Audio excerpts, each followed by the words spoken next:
அனைவருக்கும் இந்த விஸ்வாவின் அன்பு வணக்கங்கள்.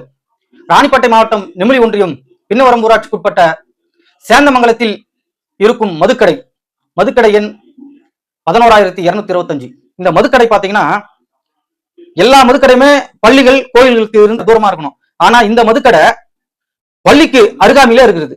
சேந்தமங்கலத்தில் இருக்கும் அரசினர் மேல்நிலைப் பள்ளி. கிட்டத்தட்ட 500 மாணவர்கள் படிக்கிறாங்க. மாணவர்கள் எல்லாமே ஆகச்சிறந்த மாணவர்கள், ஆசிரியர்களும் ஆகச்சிறந்த ஆசிரியர்கள் தான். அதுல குறைய சொல்ல முடியாது, நல்ல மாணவர்கள். இந்த மாணவர்கள் பாத்தீங்கன்னா பக்கத்துல இருக்கிற கணபதிபுரம், சித்தூர், மோட்டூர், ஆலப்பக்கம், ஆட்டுப்பக்கம், பருவமூடு இந்த பகுதியில் இருந்தெல்லாம் மாணவர்கள் அந்த பள்ளிக்கு வராங்க. அந்த பள்ளிக்கு வர வழி எங்கடா இருக்குதுன்னு பாத்தீங்கன்னா அந்த மதுக்கடை வழியா தான் வரணும். பகல் நேரங்களில் பரவாயில்ல. இப்போ 10ஆம் வகுப்பு 12ஆம் வகுப்பு மாணவிகள் ஸ்பெஷல் கிளாஸ் முடிச்சுட்டு கொஞ்சம் தாமதமா போறாங்க. அப்போ அந்த மதுக்கடை வழியா தான் போகணும்.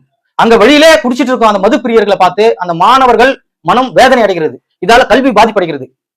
அதே போல பக்கத்துல கனகதுர்கை அம்மன் கோவில், மிகவும் சக்தி வாய்ந்த கோவில்.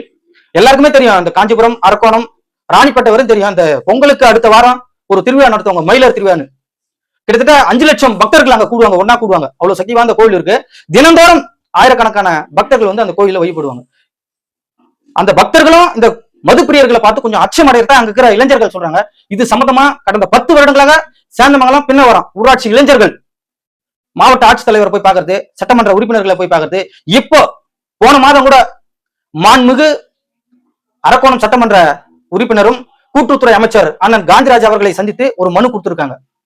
உடனடியாக மாவட்ட ஆட்சித்தலைவர் அவர்களும் அண்ணன் சட்டமன்ற உறுப்பினர் அண்ணன் அவர்களும் இந்த மதுக்கடையை ஒன்று இடமாத்தி கொடுங்கள், இல்லை என்றால் இந்த மதுக்கடையை மூடிவிடுங்கள். ஏன்னா மாணவர்களின் வாழ்க்கை அதில் அடங்கியிருக்கிறது.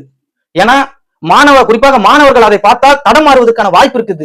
அதனால உடனடியாக இந்த மதுக்கடையை மூட வேண்டும் என்று அந்த பகுதியின் இளைஞர்கள் சார்பாக அன்போடு கேட்டுக்கொள்கிறேன். நன்றி, வணக்கம்.